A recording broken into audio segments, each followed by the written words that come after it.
Lately, there's been a rumor that it's believed that only the Messiah can replace Bibi, and I just think I confirmed it. There is a video clip from 1990 of a famous rabbi who is telling Bibi that he will pass the scepter to the Messiah. Check this out. משהו יעוז, וגם משהו שעדיין משיח ליבו. אז הייתה משהו במה ידיעתו. הכנראה שהיא מספיק, כאילו שהיום כבר כמה שעות בגיר ועדיין ליבו. אבל יש עוד כמה שעות, אבל יש להשתדל גם היום. This is the person mentioned in Daniel 9, who will confirm a covenant with many for 1 7. In the middle of the 7, he will put an end to sacrifice and offering. At the temple, he will set up an abomination that causes desolation until the end that is decreed is poured out on him. And at this point, they realize that this person is not actually their Messiah and that it was a deception. This is the same abomination spoken of in Matthew 24. Therefore, when you see the abomination of desolation, which was spoken through Daniel the prophet, standing in the holy place, let the reader understand. Those who are in Judea must flee to the mountains. Whoever is on the housetop must not go down to get the things out of their house. Whoever is in the field must not turn back to get his cloak. And woe to those who are pregnant and those who are nursing babies in those days. Pray your flight will not be in the winter or on a Sabbath. These are the instructions for the people who are tribulation saints during the Great Tribulation. The details for when the Messiah would arrive are written in the book of Daniel.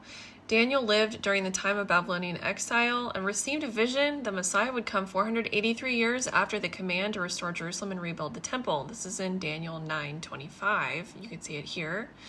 The clock on the 69 weeks began ticking when Artaxerxes issued a decree to Nehemiah to rebuild the temple and restore Jerusalem, which is in Nehemiah 2:1-8.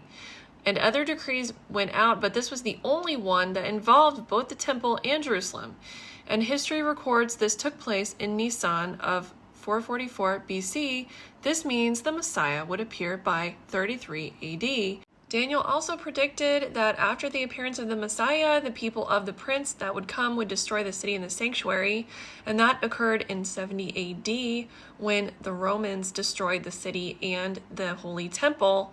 The Messiah's lineage could only be identifiable while the temple stood.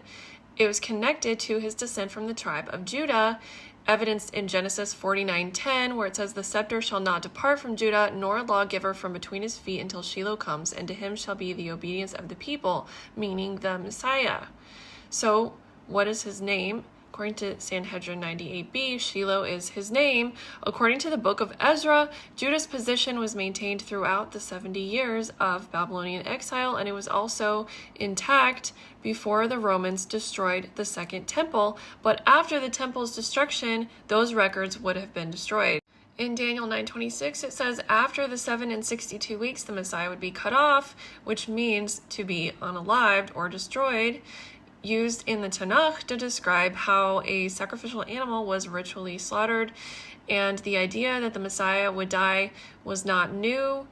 And you can see that in Isaiah 53, it talks about one who would suffer and die for the sins of the people. And in Psalm 22, it describes very graphically the crucifixion, which had not been invented for another 1,000 or so years before Yeshua was crucified. Counting 483 years after Artaxerxes' decree would bring us to AD 33. The temple was destroyed in AD 70, and that leaves about 37 years, which the Messiah would appear from Judah. According to scripture, the Mashiach had to arrive before 33 AD while the temple was still standing and needed to be an identifiable descendant of David and needed to be unalived before the temple was destroyed. The details of these facts present some of the strongest evidence that he has already come. The only person who fits that description is Yeshua from Nazareth.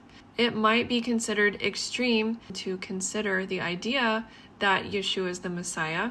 However, there are a lot of people who have been there, and if you are unsure, why don't you pray and ask God about it? Because he is the same God yesterday, today, and forever. And The same God who communicated when the Mashiach would come, he wants to reveal the truth to you, and all he asks is that you come with an open heart. In Jeremiah 33:3, he says, "Call to me and I will answer you and tell you great and hidden things you have not known."